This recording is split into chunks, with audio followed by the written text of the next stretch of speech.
नमस्कार दोस्तों, लर्नअप एकेडमी में आप लोगों का स्वागत है। आज हम लोग शिक्षा मनोविज्ञान पढ़ने जा रहे हैं। तो अभी ये जो टॉपिक है शिक्षा मनोविज्ञान, ये आपका सीटेट, टीटेट और जितने भी टीचिंग एग्जाम हैं, इन सभी के लिए बहुत इम्पोर्टेंट है। आज का जो लेक्चर का वो हम शुरुआत करेंगे, वो अरस्तु जी के एक कोट के साथ करेंगे। इसमें इन्होंने कहा है, मनुष्य अपने सबसे अच्छे रूप में सभी जीवों में सबसे उदार होता है, लेकिन यदि कानून और न्याय न हो तो वो सबसे खराब बन जाता है। यानी कि मनुष्य के ऊपर लगाम होना अति आवश्यक है अरस्तु जी के अनुसार। तो चलिए आगे बढ़ते हैं। सबसे पहला चीज, शिक्षा मनोविज्ञान का क्या अर्थ होता है ये हम लोग देख लेते हैं। शिक्षा मनोविज्ञान दो शब्दों से मिलकर बना है, शिक्षा शिक्षा एवं मनोविज्ञान, जिसमें शिक्षा शब्द संस्कृत भाषा के शिक्षा धातु और प्रत्यय लगाने से बना है। यानी कि जो शिक्षा मनोविज्ञान में शिक्षा शब्द जो है वह संस्कृत भाषा के शिक्षा धातु में और प्रत्यय लगाने से शिक्षा बना है। शिक्षा का अर्थ होता है सीखना और सिखाना। यानी कि अगर साधारण भाषा में कहें तो सीखने और सिखाने की क्रिया को हम लोग क्या कहते हैं? शिक्षा कहते हैं। शिक्षा के लिए, शिक्षा को अंग्रेजी में हम लोग एजुकेशन कहते हैं, और एजुकेशन शब्द लैटिन भाषा के एजुकेटम शब्द से विकसित हुआ है। और एजुकेशन शब्द वैसे लैटिन के ई तथा डुको शब्द से मिलकर बना है। एजुकेशन जो है हमारा लैटिन के ई, ए और तथा डुको शब्द से मिलकर बना है। ए का अर्थ अंदर से, ड्यूको का अर्थ आगे बढ़ना। यानी कि ई का अर्थ होता है अंदर से और ड्यूको का अर्थ होता है आगे बढ़ना। अतः एजुकेशन का शब्द का अर्थ हुआ अंदर से आगे बढ़ना। यानी कि अगर आप कोई चीज सीखते हो, सपोज मान लीजिए आप 5th स्टैंडर्ड में जब थे, तो 5th स्टैंडर्ड में आपने जो सीखा, वो सीखने के का जो क्रिया हुआ, उसी के का जो अभिक्रिया हुआ वो आप 6th में आए, एक स्टेप आगे बढ़े। तो मनुष्य जब जब सीखता है तो वो आगे की ओर इम्प्रूव करता है। आइए आगे देखते हैं, शिक्षा का अर्थ क्या होता है। शिक्षा का अर्थ है व्यवहार में परिवर्तन लाना। जब व्यक्ति शिक्षित होता है तो उसके व्यवहार में परिवर्तन आने लगता है। और मनोविज्ञान व्यवहार का अध्ययन करना। मनोविज्ञान जो है वो व्यवहार का अध्ययन करना है। तो व्यवहार में परिवर्तन और व्यवहार का अध्ययन, इसी दोनों को जब आपस में मिला देंगे तो शिक्षा मनोविज्ञान का परिभाषा बन जाएगा। वो कैसे, आइए देखते हैं। व्यवहार में परिवर्तन लाने के लिए व्यवहार का अध्ययन करना ही शिक्षा मनोविज्ञान है।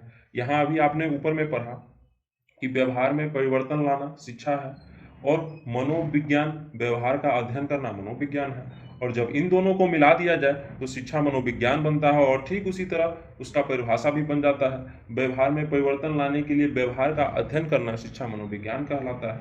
महात्मा गांधी जी उन पर क्या कहते हैं देख लेते हैं। महात्मा गांधी जी का कहना है, शिक्षा से मेरा अभिप्राय बालक तथा मनुष्य के शरीर, मस्तिष्क तथा आत्मा के सर्वांगीण एवं सर्वोत्तम विकास से है। महात्मा जी कह रहे हैं कि शिक्षा का मतलब हमारे अनुसार ये है कि बालक और मनुष्य के शरीर, मस्तिष्क तथा आत्मा के सर्वांगीण एवं सर्वोत्तम विकास से है।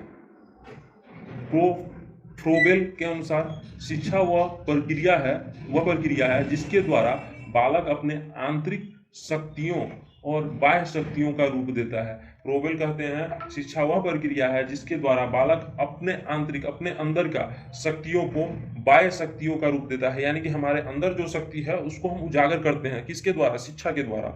यानी कि जन्मजात अगर किसी बच्चे को कुछ मिला हो, ठीक है, तो वो जब व्यक्ति जब शिक्षित होता है उस दिशा में, तो क्या होता है, उसके अंदर का जो अभिप्रेरणा है वो बाहर आने लगता है। और जो मनोविज्ञान का अर्थ आत्मा का अध्ययन है। यानी कि अगर साधारण भाषा में अगर मनोविज्ञान को अगर बोलना हो तो मनोविज्ञान का अर्थ आत्मा का अध्ययन कहलाता है। अच्छा, अब आइए देखते हैं जो वैज्ञानिक लोग हैं हमारे, उन्होंने इसको कैसे परिभाषित किया है। वाटसन कहते हैं मनोविज्ञान व्यवहार का निश्चित विज्ञान है। वाटसन के अनुसार मनोविज्ञान जो है वो व्यवहार का एक निश्चित विज्ञान है। वुडवर्थ कहते हैं मनोविज्ञान वातावरण के संबंध में व्यक्ति की क्रियाओं का अध्ययन है। यानी कि जो वुडवर्थ हैं वो कहते हैं कि वातावरण के सब संबंध में व्यक्ति जो क्रिया करता है उसका जो हम अध्ययन करते हैं वही मनोविज्ञान कहलाता है। वहीं अगर स्किनर की बात कर लिया जाए तो स्किनर हमारे कहते हैं कि मनोविज्ञान व्यवहार और अनुभव का विज्ञान है।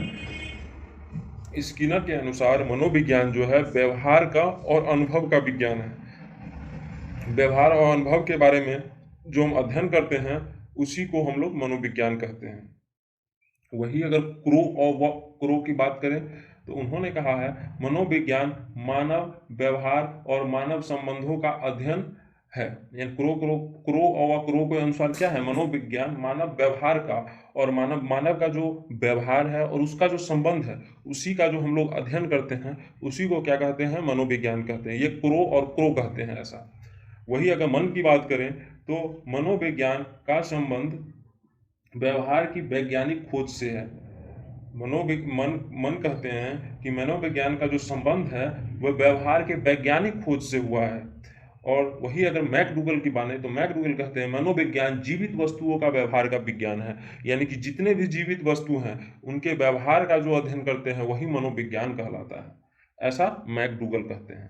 अच्छा, आइए आप मनोविज्ञान का अर्थ देख ले।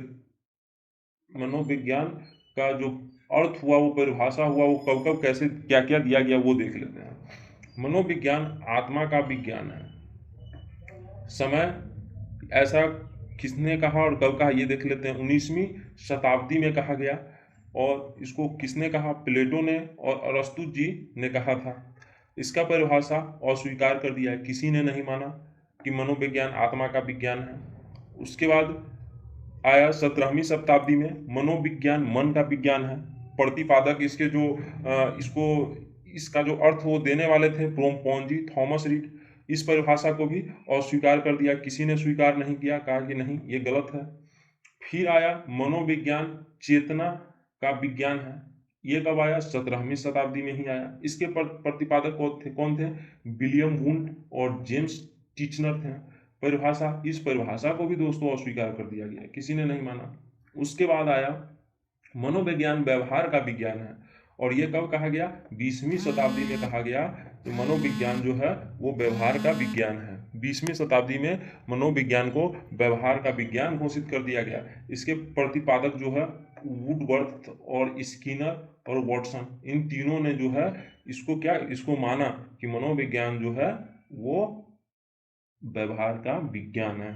वुडवर्थ, स्किनर और वॉटसन, याद कर लीजिए दोस्तों, व्यवहार का विज्ञान जो है वुडवर्थ और स्किनर और वॉटसन, ये तीनों ने मिलकर प्रतिपादित किया। तो दोस्तों आशा करते हैं आप लोगों को जानकारी अच्छा लगा होगा। अगर जानकारी अच्छा लगा होगा तो लर्नअप एकेडमी को सब्सक्राइब कर लीजिएगा और बेल आइकन को दबा लीजिएगा और लाइक एंड शेयर अवश्य कर दीजिएगा। अगर आपका कोई सवाल हो तो कमेंट में आप हमसे पूछ सकते हैं और इसका जो दूसरा वीडियो है वो कुछ दिनों के बाद फिर अपलोड कर दिया जाएगा। तब तक के लिए इंतज़ार कीजिए। धन्यवाद दोस्तों।